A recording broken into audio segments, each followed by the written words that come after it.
మా జనగామకు ఇంతవరకు నార్మల్లకు నీళ్లు రావట్లేదు. మీరు ఇచ్చింది ఏంది? ఒక పంపు ఆన్ చేసిండ్రు, ఏది పెద్దది 7 క్యూమెక్స్ ది. రెండోది నాకు రెండు పెద్దవి ఉంటాయి, రెండు చిన్నవి ఉంటాయి. రెండిట్లలో ఒకటి ఆన్ చేసిండ్రు, చిన్న దాంట్లో కూడా ఒకటి ఆన్ చేసిండ్రు. చిన్నది ఒకటి ఆన్ చేసినా మాకు రాదు. ఆ గన్పూర్ నుంచి వెళ్ళి ఎక్కడికి వచ్చేసరికి మొత్తం మధ్యలో ఓటీలున్నాయి, అయిపోతాయి. కాబట్టి మాకు రెండోది ఆ 7 క్యూమెక్స్ ఒకటి ఆన్ చేసిండ్రు, రెండోది ఆన్ చేయండి. మీకు ఇప్పుడు 30 క్యూమెక్స్ వస్తున్నాయి కదా, 30 వస్తున్నప్పుడు నాకు ఎంత మిషన్ భగీరథ ఎంత పోతాయి? ఓకే, 2 క్యూమెక్స్ పోతాయి. 2 పోతే 28 ఉంటాయి కదా. అంటే అక్కడ 10 దానికి ఇస్తున్నాము. దేనికి? ఇప్పుడు వీటి మన ఆర్ఎస్ గన్పూర్ కూడా ఇస్తున్నాం కదా. అవును, ఆర్ఎస్ గన్పూర్ 10 ఇవ్వండి. 12 పోతే ఇంకా 18 ఉంటాయి కదా.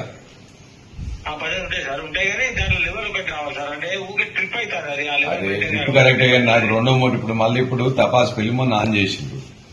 ఇప్పుడు రెండో మోటార్ ఆన్ చేయకపోతే నాకు అది బంద్ చేస్తారు. బంద్ చేస్తే మొత్తం కాన్స్టిట్యూన్స్ అంతా గోల్. ఇప్పుడు బొమ్మకూరు నుంచి వెళ్ళి లెఫ్ట్ కెనాల్ రైట్ కెనాల్ వదిలిపెట్టలే, స్టార్ట్ చేయలేదు. వెళ్దాం చేస్తే మరి జనగామలకు అసలు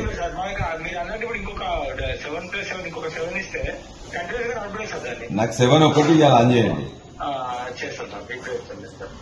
నాకు 7 ఆన్ చేస్తే, నాకు ఆ 7 ఆన్ చేస్తే కనీసం నాకు ఆ తపాస్ పెళ్లి అవన్నీ కూడా కనీసం ఒకటన్నా ఫాల్ ఉంటుంది అలా.